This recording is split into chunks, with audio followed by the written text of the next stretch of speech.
Are we ready? Online, everything is okay? Cool. Well, thank you so much for being here again with us. It's been a week since the last conference that we had in Strasbourg, where we raised deeply concerns about what was planned to be happening in the Parliament, specifically the decision of the Bureau of the leaders of the Parliament to strip pretty much the staff, our assistants, and ourselves as directly elected by the European citizens. All these people to be stripped of their fundamental rights. The right to work, the right to decide as they want, to do with their own bodies. And nevertheless, in our case, the right that we have and the parliamentarian immunities that we have as elected by the people, not to be influenced in any way when we do our mandate. So each one of us who are present here, and many of us are at home supporting us. You know, we have this pandemic situation, you know, a lot of us, because of all these measures, are at home, but they're all behind us.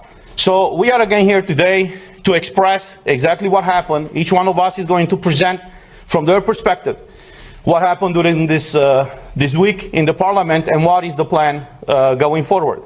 I have to my left my colleague from Italy, Francesca Donata, my colleague from Germany, Christina Anderson, another colleague from the similar group, and on to my right I have my colleague from Croatia, Ivan Sinčić, right? And another colleague from Croatia, Kulačić, right? Do I pronounce it correct? Right now, not. Kolakušić. I know it's tough with all these names. But the funny part is we are on the same side from different countries, and we support exactly the same thing. The respect for fundamental rights of every person working for the Parliament and of every European citizen. So without further ado, I would like my colleague Christina Anderson to have the opening. Yes, hello. First of all, thank you very much for all of you that went to great length to express your support to us in an overwhelmingly huge amount of emails. Thank you so much. We're doing this for you. All through Europe, governments have gone through great length to get people vaccinated. We were promised the vaccinations will be a game changer and it will restore our freedom. Turns out none of that was true. It does not render you immune. You can still contract the virus and you can still be infectious. The only thing this vaccine did for sure was to spill billions and billions of dollars in the pockets of pharmaceutical companies. I voted against the digital green certificate back in April. Unfortunately, it was adopted nonetheless. And this just goes to show there's only a minority of MEPs who truly stand for European values. The majority of MEPs, for whatever reasons unbeknown to me, obviously support oppression of the people while claiming shamelessly to do it for the people's own good. But it is not the goal that renders a system oppressive. It is always the methods by which the goal is pursued. Whenever a government claims to have the people's interest at heart, you need to think again. In the entire history of mankind, there has never been a political elite sincerely concerned about the well-being of regular people. What makes any of us think that it is different now?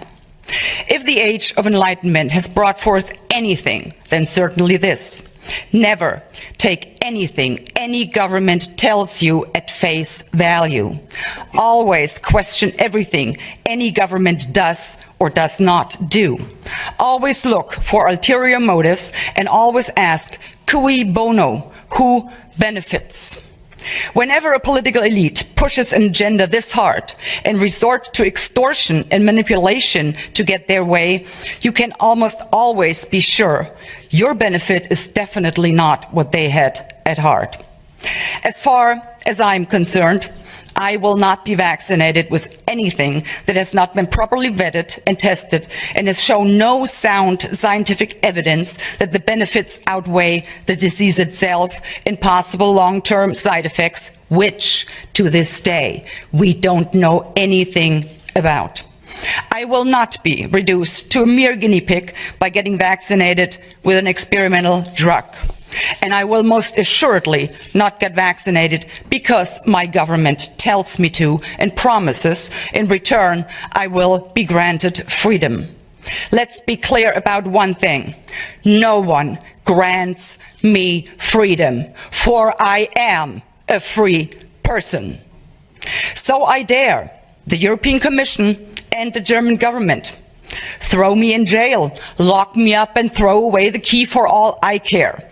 But you will never be able to coerce me into being vaccinated if I, the free citizen that I am, choose not to be vaccinated. Lastly, I would like you to think about this one. The compulsory use of the digital green certificate undermines everything that Europeans stand for. It violates constitutionally guaranteed fundamental rights, and it constitutes the first step towards the insufferable Chinese social credit system. I will never stand for this. I will never put up with this. Thank you. Thank you. Thank you, Christine. I agree with almost all the things that you said. But what I want to add here is that what we are discussing today and what we should be worried about is not a matter of being in favor or against the COVID vaccines. The issue today is whether we are supposed to leave European citizens without a safeguard of their fundamental rights, and precisely the right to have a job, to be treated equally by institutions without any discrimination, and the right to protect the integrity of their bodies, choosing in complete freedom whether to accept or not a sanitary treatment. All citizens must be free to choose what risks they want to run for their own health and what risks they are not ready to face. The mandate for COVID certificates to work is just an extortion of consent to a personal choice about one's own body, and it violates human rights as enshrined in the European Chart and in many EU laws. We are here standing to call for the respect of European fundamental values and freedom, for non-discrimination and for human dignity. If we accept the mandate of a digital certificate for the exercise of our fundamental rights, we won't be entitled of those rights, just as human beings, as longer, but will be subjected to some authority's permission to live our lives in liberty. Is this the model of society we want to live in? Is this the Europe that we were elected to represent? Are human rights optional according to our fundamental values? My answer is no, no, no. We received our mandate directly by European citizens, and we owe total respect to them above any other private or public subject. No one, no intermediate body is legitimated to prevent us from exercising our mandate unless we commit a crime and the whole Parliament decides to revoke our diplomatic immunity that the treaties grant us. The Parliament Bureau can't violate our MEPs' guarantees for any reason, and it can't rip off EU workers' rights as well. We'll defend our rights and your rights by all means, from legal to political to physical. It's no more time for fear and hesitance. Today, it's high time to be courageous and united. That's what we are. Thank you.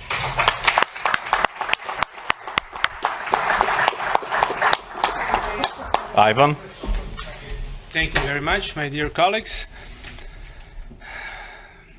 Yet again, this week we are here to say no to discrimination and no to segregation.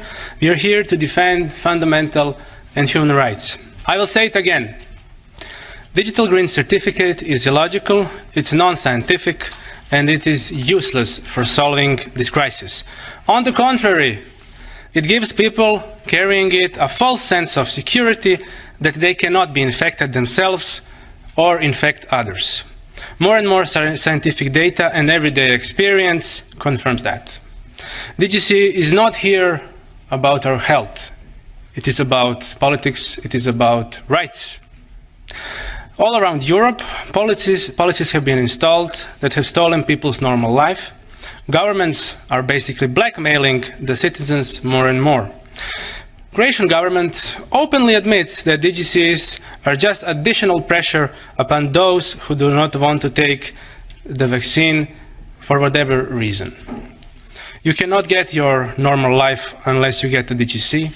You cannot have your freedoms unless you get the DGC. On the other hand, healthy people are being deprived of their freedoms and constitutional rights. They are not going to stop, my friends. They must be stopped.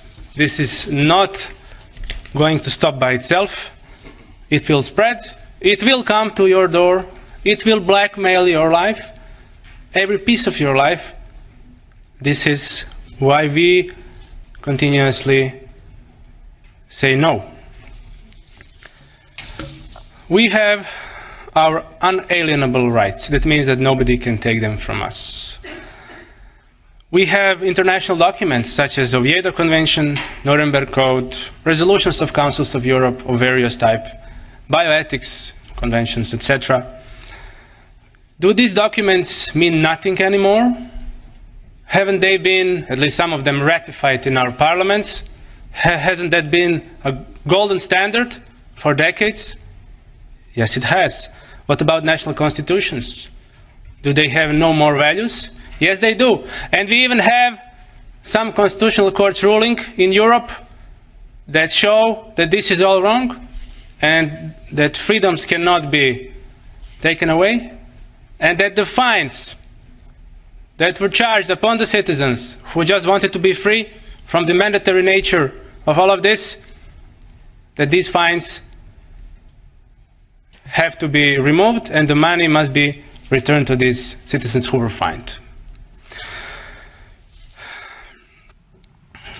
These documents and standards I have mentioned are still in power. They have not been removed from power simply because some government puts pressure on some different policy. They are still in power, and they will be in power. And we will fight for these standards and documents, and we call upon them. Another standard that we have is that the citizens of Europe have a right to choose their own therapy for whatever disease, including COVID-19. They have a right, in consultations with their doctor, with their family physician, to make best choices for their health. Either it is a vaccine of any type, or a cure, or whatever gets invented. It's your own choice as a patient. No government can coerce you on a certain type of medical product. Digital green certificate is a European problem. It is not just a problem of Italy or Lithuania or European Parliament now, European Parliament building. It's a European problem. It is a common problem. It is not a problem of one European country. It is a problem of all of us. This will not be limited, as I say, to one country. This will be coming to your door. And the sooner we say no, the stronger the message that we send. I call upon all the free peoples of Europe to resist DGC wherever they can. Fight for your rights. Thank you. Thank you. You know, we were elected by the people. That's what the treaty says. But we should not forget that we are elected here for the people. We should have the best interests of people in mind, because that is the reason why they elected us here in the European Parliament. All these leaders of the European Parliament, they like to praise themselves every time when they go in a press conference to say that this is the most democratic institution of the European Union. The question to them is really so? Have you told these people in the Parliament, when you decided to strip their fundamental rights, why you have done it. You see, we have all these treaties, as my colleague said, that no medical treatment should be imposed on you unless you decide about it freely and under informed consent. Now, clearly what they do right now to condition the access in the parliament to have this green certificate is violating this freedom of people to choose what do they want to be vaccinated with or tested with. But there's the other aspect. And the question that I address not only to you in the parliament, but to every European citizen to ask your own government. Were you properly informed about what is going on? Because we had a lot of debates at the beginning of this year in the parliament where we demanded full access to the contracts signed between these companies that produce the vaccines and the European Union. And I quote from an article in Euroactive, who says the following in an article from January 22nd, 2021, that says the following. The contract signed between pharmaceutical company and the European Commission in November of 2020 was made available to MEPs on Tuesday in a redacted format after the company agreed to open the contract up to scrutiny. Say what? Say what? So you're imposing a medical product on the European citizens without them knowing what's in these contracts?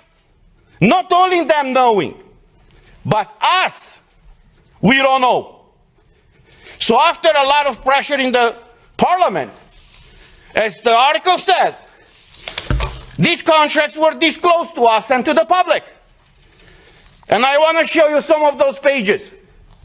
And you tell me if this is okay for the European citizens to be exposed to this situation where they cannot come to work, they cannot enter a store, they cannot go with their kids to schools, where they cannot freely move from one country to another, unless in one situation is vaccinated with one of these products. So these are the contracts that were disclosed by the Commission with the approval of the company. This is unheard of.